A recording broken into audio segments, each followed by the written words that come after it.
না, কোনো কিছু দিলে ফায়দা কি জানেন? হযরত আলী রাদিয়াল্লাহু তাআলা আনহু তার স্ত্রী অসুস্থ, আলীকে ডাক দিয়ে যা বলতেছে, ফাতেমা রাদিয়াল্লাহু তাআলা আনহা যা বলতেছে, ওরে আমার স্বামী, আনার খাইতে মন চায়, আনার খাবো। আলী বাজারে চলে গেল, যাওয়ার পরে কোন আনার খুঁজে পায় না, একটা আনার খুঁজে পাইল। যাওয়ার পর আলী কিছু টাকা দিয়ে আনারটা কিনে বাড়িতে আসার পথে এক ভিক্ষুক আইসা বলতেছে, ওরে আলী, খুদার জ্বালায় অসুস্থ হয়ে পড়েছি, চলতে পারি না, ফিরতে পারি না, তোমার ব্যাগের মধ্যে কি আছে? আলী বলতেছে, বাইরে একটা আনার আছে, স্ত্রীর জন্য নেওয়ার জন্য কিনেছিলাম। ওরে আলী, তুমি যদি এই আনারটা আমাকে দাও, মনে হয় আলী এই আনারটা খেয়ে আমি সুস্থ হয়ে যাব। আলী রাদিয়াল্লাহু তাআলা আনহু চিন্তা করলেন, একদিকে আমার স্ত্রী নিতে বলেছে, অন্যদিকে ক্ষুধার জ্বালায় একটা লোক অসুস্থ হয়ে পড়েছে। এবার আলী চিন্তা ভাবনা করে স্ত্রীর জন্য নিতে হবে, লোকটাকেও দান করতে হবে। এবার নিজের তরবারি দিয়ে অর্ধেক করে অর্ধেক স্ত্রীর জন্য রাখলো, আর অর্ধেক লোকটাকে খাওয়ায় দিল।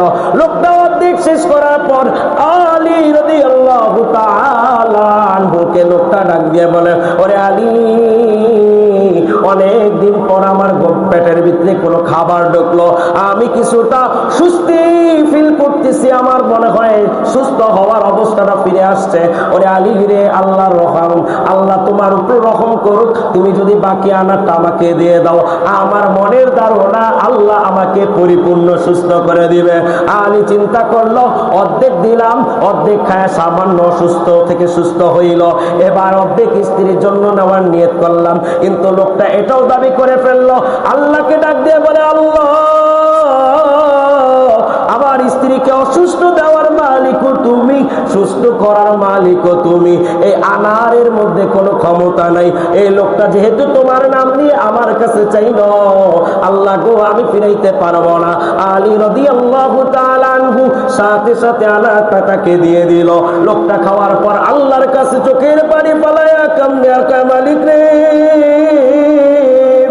অসহায় আমি, চলতে পারতাম না, এই আল্লাহর বান্দা আমাকে হেল্প করেছে, আমাকে একটা ফল দিয়ে হেল্প করেছে, মালিক গো, দুনিয়া আখিরাতের কল্যাণ দান করো। আলী দোয়াটা নিয়ে মনে অনেক খুশি নিয়ে বাড়ির দিকে যাচ্ছিল, হঠাৎ করে মনে পড়লো, স্ত্রী তো আনার নিতে করলো, কিন্তু আমি আনার নিতে পারি নাই, এখন বাড়িতে যা কি বলবো। বেড়ার ফাঁক দিয়ে স্ত্রীও দেখতেছে, স্বামী আমার আসতেছে, আর কি জানি চিন্তা করতেছে। এবার আলী যখন বাড়ির দরজার নিকট চলে আসলো, কিন্তু ঘরে ঢোকার সাহস পাচ্ছে না। স্ত্রী যদি আমাকে জিগায় আনার কোথায়, আমি কি উত্তর দিব?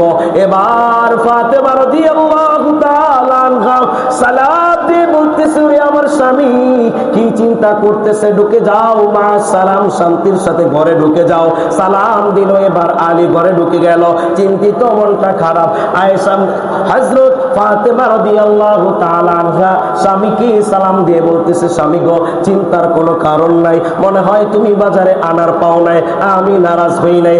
আলী ডাক দিয়ে বলতেছে, ওরে আমার স্ত্রী, আমি আনার পাইছি, আনারও কিনছি, তাহলে আনার কোথায় গেছে? আলী বলতেছে, আল্লাহর এক বান্দা রাস্তার মধ্যে আমার আল্লাহ তাআলার নাম ধরে আমার কাছে আবেদন করলো, আমি অর্ধেক দিয়ে দিলাম, আল্লাহর বান্দা আর অর্ধেক দাবি করে ফেললো, আমি আল্লাহ তাআলার দিকে তাকায়া ওই অর্ধেক দান করে দিয়েছি। আলী রাদিয়াল্লাহু তাআলা আনহু শুকরিয়া আদায় করার আগে ফাতেমা রাদিয়াল্লাহু তাআলা আনহা আল্লাহ তাআলার শুকরিয়া আদায় করে বলে ফেলছে, আলহামদুলিল্লাহ। ফায়দা কি হয়েছে জানোনি? বিশ্ব নবী হযরত মুহাম্মদুর রাসূলুল্লাহর বৃদ্ধ সাহাবী হযরত সালমান ফারসি রাদিয়াল্লাহু তাআলা আনহু, আলী রাদিয়াল্লাহু তাআলা আনহু আর তার স্ত্রী ফাতেমা রাদিয়াল্লাহু তাআলা আনহা ঘরের মধ্যে গল্প করতেছিল। হঠাৎ করে দরজার মধ্যে আয়েশা ঠক ঠক আওয়াজ করতেছে। আলী রাদিয়াল্লাহু তাআলা আনহু ঘর থেকে আওয়াজ করলো, কে ভাই, তুমি কে? ভাই তাড়াতাড়ি দরজা খোলো, মাথাটা ফেটে যাচ্ছে, তাড়াতাড়ি আমার সাহায্য করো। এবার আলী রাদিয়াল্লাহু তাআলা আনহু ঘর খুলে দেখে সালমান ফারসি রাদিয়াল্লাহু তাআলা আনহু মাথার মধ্যে একটা ঝুপড়ি নিয়ে দাঁড়ায় রয়েছে। এত পরিমাণ বার মাথার গামগুলো পাতে পড়তেছে, পিঠটা বেজে গেছে।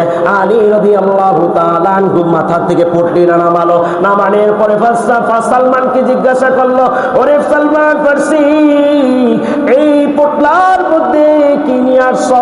সালমান ফারসি রাদিয়াল্লাহু তাআলা আনহু বলতেছে, নবীর হুজরাখানে একটা লোক আসলো, অনেক উত্তম চেহারা, সুন্দর শরীর বিশিষ্ট, আলোয় ঝিলমিল করতেছে। লোকটা একটা হাদিয়া এনে বলতেছে, এইটা আলীর জন্য বরাদ্দ করা হয়েছে, আমাকে আল্লাহর নবী দিয়ে তোমাকে পাঠাইছে। আলী রাদিয়াল্লাহু তাআলা আনহু এবার পোটলাটা খুললো, যা দেখে আনার দিয়ে ভরা। যেই আনার দান করছে তারতে বড় বড় সুন্দর সুন্দর আনার, প্রত্যেকটা আনারের মধ্যে নাম লেখা। এবার আলী একটা একটা করে আনার গুনতেছে, যাওয়ার পরে 9 পর্যন্ত যাওয়ার পরে আর কোনো আনার পাচ্ছে না। আলী বলতেছে, ওরে সালমান, এই আনার আমার জন্য না। কি জন্য? আল্লাহ ওয়াদা করছে যদি আমি একটা দেই 10টা দিবে, কেন 9টা দিছে? অতএব এটা অন্য কারোর জন্য পাঠাইছে, আমার জন্য পাঠায় নাই। সালমান বলতেছে, এটা জানার জন্যই আমি একটা লুকায় রাখছি, কেন তোমার জন্য 10টা আয়না পাঠাইছে। অনেক সাহাবী নবীর হুজরাখানায় উপস্থিত ছিল, কারো নাম না বইলা তোমার নাম কেন বলছে? রহস্য জানার জন্য, অপরিচিত লোকটার পরিচয় জানার জন্য আমি একটাই লুকায় ফেলছি, এইটা তোমার আল্লাহ তাআলা জান্নাতে তোমাকে মেহমানদারি করার জন্য পাঠাইছে। সুবহানাল্লাহ বলবেন না ভাই রে? একটাই ছিল, অর্ধেক নিয়ত করেছে, আরে অর্ধেকও দাবি করে ফেলেছে, পুরাটা দিয়ে দিয়েছে। ফায়দা হয়েছে কি?